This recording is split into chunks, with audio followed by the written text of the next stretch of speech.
In this concept video, we're going to talk about identifying your club face closing pattern. This relates to seeing the motorcycle and understanding where the club face is pointing during the swing. The club face gives you two pieces of information. Roughly where the club face is pointing at impact is approximately where the ball is going to start, and then the face to path, how much the club face is either open or closed or square to the path, dictates how much it's going to curve.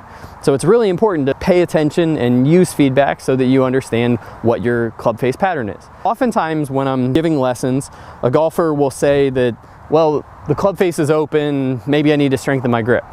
And I'll say, well, you know, hey, that's a reasonable guess, but why don't we investigate a little further and try to identify when your club face is getting open? Because if it's not open really early in the movement, then perhaps strengthening the grip isn't the best long-term solution. And that's ultimately what we want to try to achieve, which is the best long-term solution for our club face pattern, not just the quick fix. So when we're looking at the club face control, we want to break the swing down into a couple different phases. I want to see at roughly parallel to ground like this, so we'll call that shaft parallel. At shaft parallel in the backswing, I want to look at roughly where the club face is. If it's somewhere between my spine angle and vertical, then the club face hasn't opened a whole lot. If you're the type that struggles with the club face getting into a position where it's way open like this, then I've probably opened the club face during takeaway, which might mean that I do have a really weak grip and my body is just, as I move the club, kind of naturally, the club face is getting really open. The second place that a lot of golfers start opening the club face is they'll look fine here, and then at the top of the swing, you'll see that the club is pointing more straight down instead of parallel to the left forearm or even more up towards the sky. What will usually happen there is as they're setting the club, you'll see that this wrist is going into more of an extension position, kind of like this. So that's the same thing as if I was here and then I extended the wrist. You could see how that opens the club face.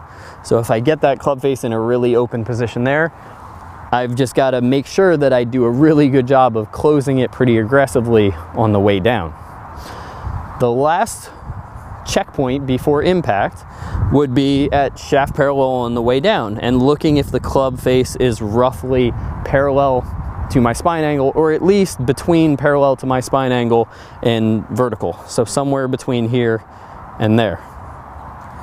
So what can happen is club face is fine, and then I tend to really pull down and the club face gets into an open position.